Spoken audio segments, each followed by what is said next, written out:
अस्सलाम वालेकुम वरहमतुल्लाहि वबरकातुहू। जी नाज़रीन, आप देख रहे हैं एडी न्यूज़। मैं हूं आपका मेज़बान कारी उमर वकास। इस वक्त हम अल्लामा इकबाल सिविल हॉस्पिटल सियालकोट में मौजूद हैं, जहां पर एक दिन कबल हमारे सीनियर सहाफ़ी सियालकोट प्रेस क्लब के मेंबर साहब का जो है वो अरशद रहमानी के ऊपर एक कातिलाना हमला हुआ और उनको फायरिंग करके शदीद ज़ख्मी कर दिया गया।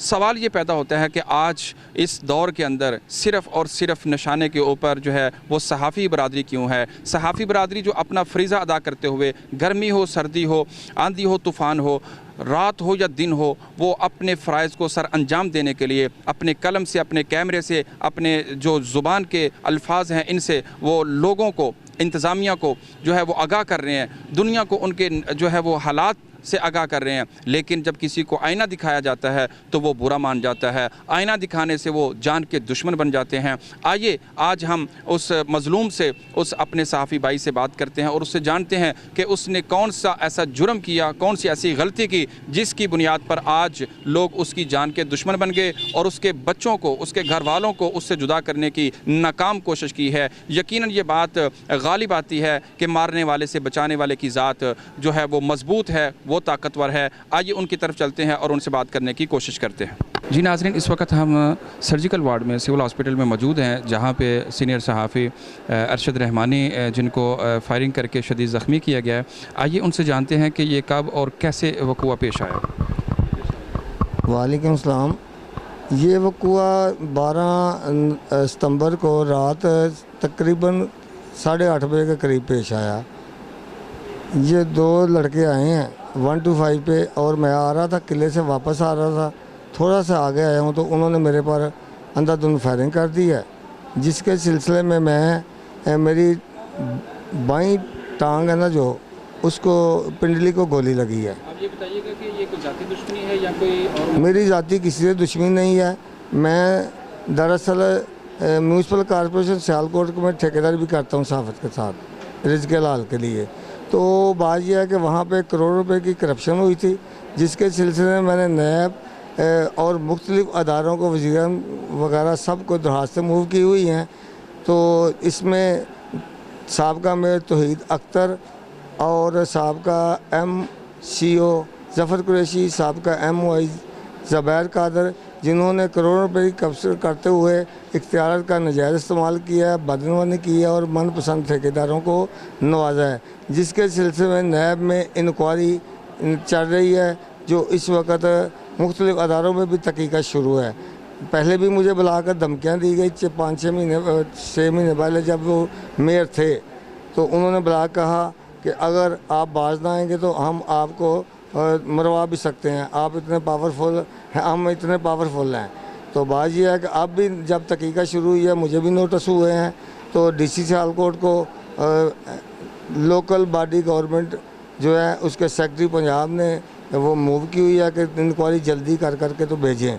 तो इनको भी नोटिस गए हैं, मुझे भी नोटिस गए। इसी रंजन पर वो शिकवा हो गए हैं और मुझे धमकियाँ देते रहे हैं। ज़ुबैर कादर जो है वो 29/8/2019 को मैंने 25,000 रुपये रिश्वत देते हुए red hand Sialkot CO, Gujarat CO और वहाँ पे जज साहब हैं, शोभिया चीमा साहब, उन्होंने रेड किया है और उसकी पॉकेट से मेरे दिए हुए 25,000 रुपये बरामद हो गए हैं। वो गिरफ़्तार हो के जेल गुजरात में है। 16 तारीख को उसकी ज़मानत सी मुख्तलिफ़ ज़रा से मुझे अप्रोच की जा रही थी, ज़मानत उसकी करा लो, उससे सुलह कर लो। हाँ, उसने जब पकड़ा गया था तो उसने मुझे गुजरात के एंटी करप्शन ऑफिस में कमरे में जब बैठा था तो उसने मुझे कहा था कि तूने अच्छा नहीं किया, इसका अंजाम बहुत बुरा होगा, तुझे पता है कि मैं कितना बाअसर आदमी हूँ। इसमें कोई शक नहीं है कि वो बहुत बाअसर आदमी है, वो दरख्वास्तों पर इन्वॉल्व होता है, असरअंदाज उसके होते हैं। तो मुझे फायरिंग करके कातिलाना मुझ पर हमला किया गया है। तो अल्लाह ने मुझे चलो अपनी हिफाजत में लेते हुए, इंतज़ामिया जो है ज़िला सियालकोट की इंतज़ामिया जो है वो आपके साथ जो मुलज़मान की गिरफ़्तारी के लिए जो है वो कैसे अभी तो बात ये है ना, टाइम कितना दरख्वास्त तो कल की हमने मूव कर दी हुई है। तो वो देखिए मुझे तो ये लग रहा है कि क्योंकि वो बहुत से लोग हैं हील बहाने कह रहे हैं कि मेडिकल आएगा तो दरख्वास्त होगा। मेडिकल के बगैर भी जब एप्लीकेशन चल जाए तो उस पर पर्चा हो जाता है। जब मेडिकल की रिपोर्ट जाए तो मेडिकल की रिपोर्ट की बकाया दफ़ा उसमें लगा दी जाती हैं। तो अभी तक तो मैं उसमें 50-50 हूँ। जी, तो इसके ऊपर आप इंतज़ामिया से, DCO DPO से क्या मुतालबा करना चाहेंगे? मैं DPO और DPO से मुतालबा करता हूँ, बल्कि सबसे पहले तो वज़ीर पाकिस्तान से मुतालबा करता हूँ, फिर मैं वज़ीर आला पंजाब उस्मान बाज़ार से मुतालबा करता हूँ कि ये क्या हो रहा है कि एक आदमी इमरान खान का विज़न लेके चला है कि करप्ट लोगों के ख़िलाफ़ सीसा पलाई दीवार बना हुआ है, तो उसे गोलियों से छन्नी किया जा रहा है, उसे मारा जा रहा है। मुझे तफ़्ज़ दिया जाए, मैं तफ़्ज़ मांगता हूँ इनसे। मुझे अपनी जान का ख़तरा है और इन लोगों के ख़िलाफ़ मुकदमा करके इन्हें फ़ौरी गिरफ़्तार किया जाए। जी नाज़रीन, जैसा कि आपने सुना कि वो आईना दिखाया तो बुरा मान गए। बकौल अरशद रहमानी के उन्होंने कहा कि मैंने जब करप्शन के ख़िलाफ़ आवाज़ उठाई, जो वज़ीर-ए-आज़म पाकिस्तान इमरान खान का भी विज़न है, और इस वक्त पाकिस्तान का सबसे बड़ा मसला भी जो है वो करप्शन है, और करप्शन की बुनियाद पर बहुत सारे बड़े बड़े ताकतवर शख्सियात को अगर जेल की सलाखों के पीछे बंद किया जा सकता है, तो वो इस सतह पर भी, वो सरकारी हो या गैर सरकारी हो, जो भी करप्शन करे, पाकिस्तान के मफाद के ख़िलाफ़ आवाज़ उठाए या उनके साथ खेलने की कोशिश करे। तो सहाफ़ी बरादरी ही एक ऐसी बरादरी है कि जो अपने कलम के ज़रिए, अपने कैमरे के ज़रिए और अपनी आवाज़ के ज़रिए हकाम बाला को जो है वो आगाह करती है और आवाज़ उठाती है। तो अगर ये जुर्म है तो सहाफ़ियों का तो फिर ये ऐलान है कि सहाफ़ी ये जुर्म बार बार करेंगे, बार बार आईना दिखाते रहेंगे, चाहे जान से भी खेलना पड़े तो वो इससे दरेग नहीं करेंगे, क्योंकि हक बात कहना, हक बात सुनना, हक बात लिखना, हक बात कहना, ये अंबिया का वर्सा है, अंबिया की सिफ़त है। तो इसी बात को इंशाल्लाह आगे लेकर कुछ और सहाफ़ी बरादरी से हम बात करने की कोशिश करते हैं। हमारे साथ इस वक्त मौजूद हैं सियालकोट प्रेस क्लब के चेयरमैन मोहतरम अनवर बाजवा साहब। आइए हम उनसे जानने की कोशिश करते हैं कि ये जो आए दिन ऐसे वाक़यात पेश आ रहे हैं, इनकी वजूहात क्या है। बिस्मिल्लाहिर्रहमानिर्रहीम। इस वाक़े की शदीद अल्फाज में पुरज़ोर मज़म्मत करता हूँ और सियालकोट की पुलिस से डिमांड करते हैं कि इन मुल्ज़मान को जल्द अज जल्द गिरफ़्तार करके उनको कैफ़रे किरदार तक पहुँचाया जाए और आइंदा श्योर किया जाए कि इस तरह के वाक़यात सियालकोट में रूनमा ना हों, नहीं तो हालात बिगड़ेंगे। सर, आप क्या जानते हैं, इस मौके पर क्या कहना चाहेंगे कि पिछले दिनों सराय आलमगीर के अंदर भी एक सहाफ़ी को और इसी तरह 7 न्यूज़ के एक चैनल के सहाफ़ी को और सियालकोट के भी पहले ऐसे वाक़यात पेश आ चुके हैं। ये ऐसे वाक़यात क्यों पेश आते हैं और सहाफ़ी बरादरी को ही टारगेट क्यों किया जा रहा है? ये जहाँ भी हम जर्नलिस्ट लोग किसी को शीशा दिखाएँगे तो वो बुरा तो ज़रूर मानेगा। हमारा वास्ता या कब्ज़ा ग्रुपों से पड़ता है या सियासतदानों से पड़ता है या ब्यूरोक्रेट से पड़ता है, तो जब उनको शीशा दिखाएंगे वो बुरा तो ज़रूर मानेंगे। लेकिन इस तरह के वाक़यात की जहाँ कहीं भी हो, उनकी शदीद अल्फाज में ज़ोर मज़म्मत करता हूँ।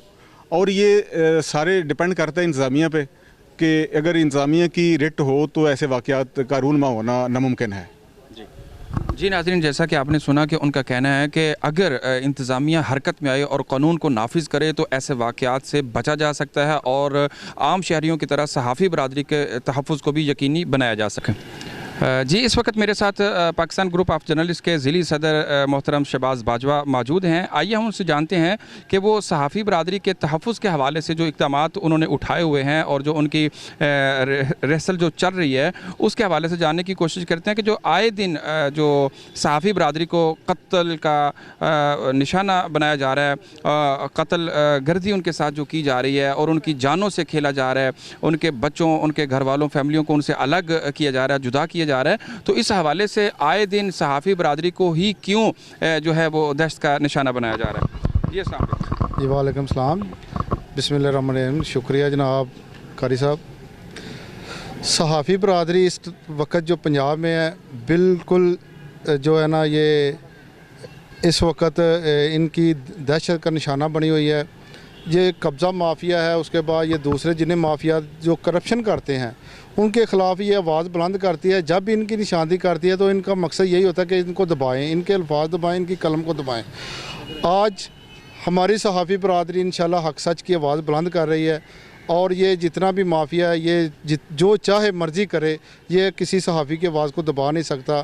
पाकिस्तान ग्रुप ऑफ जर्नलिस्ट जो पाकिस्तान की सहाफ़ियों को तहफ़्फ़ुज़ करने वाली तंजीम है, उसने पूरे पाकिस्तान के हर शहर में सहाफ़ियों के हकूक़ की आवाज़ बुलंद की हुई है।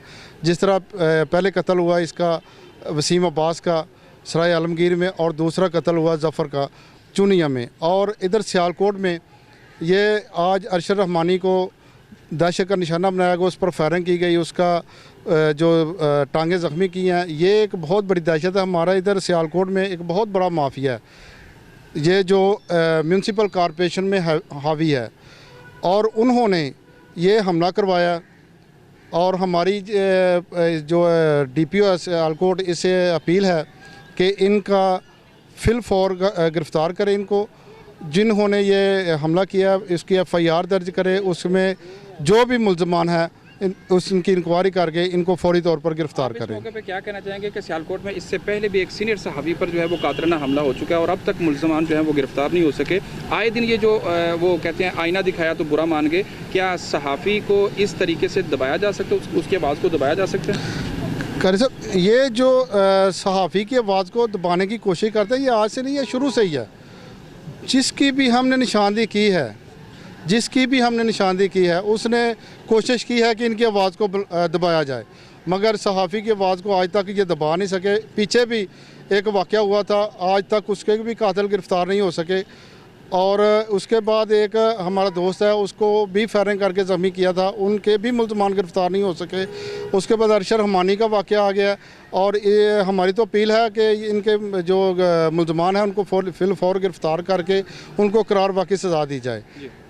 जी नाज़रीन, जैसा कि आपने सुना कि वो सराय आलमगीर हो, वो चुनिया का वाक़या हो या कोई और मामला हो, तो वहाँ पे सहाफ़ी बरादरी को सिर्फ़ इस बुनियाद पर निशाना बनाया जाता है कि वो हक़ बात को लिखता है, हक़ बात कहता है, हक़ बात उसका कैमरा जो है वो दिखाता है। तो जब आईना दिखाया जाता है तो करप्शन का जो बड़ा माफिया है वो बुरा मान जाते हैं। तो बुरा माने या ना माने, वो कुछ कहें या कुछ करें, हमें इससे कोई गर्ज नहीं है। हमें अपने काम से को फोकस करना है और हमने सहाफ़ी के तहफ़्फ़ुज़ के लिए हर कदम जो है वो आगे बढ़ना है। और उन्होंने इस बात का भी मुतालबा किया कि इंतज़ामिया को फिलफौर ऐसे इक़दाम रोकने के लिए फ़ौरी तौर पर एक्शन में आना चाहिए और ऐसे लोगों को भी तहफ़्फ़ुज़ देना चाहिए। और आम शहरी तो जो है वो पहले जो है वो नामहफूज थे, लेकिन अब जो है वो सहाफ़ी बरादरी भी गैर महफूज होती जा रही है।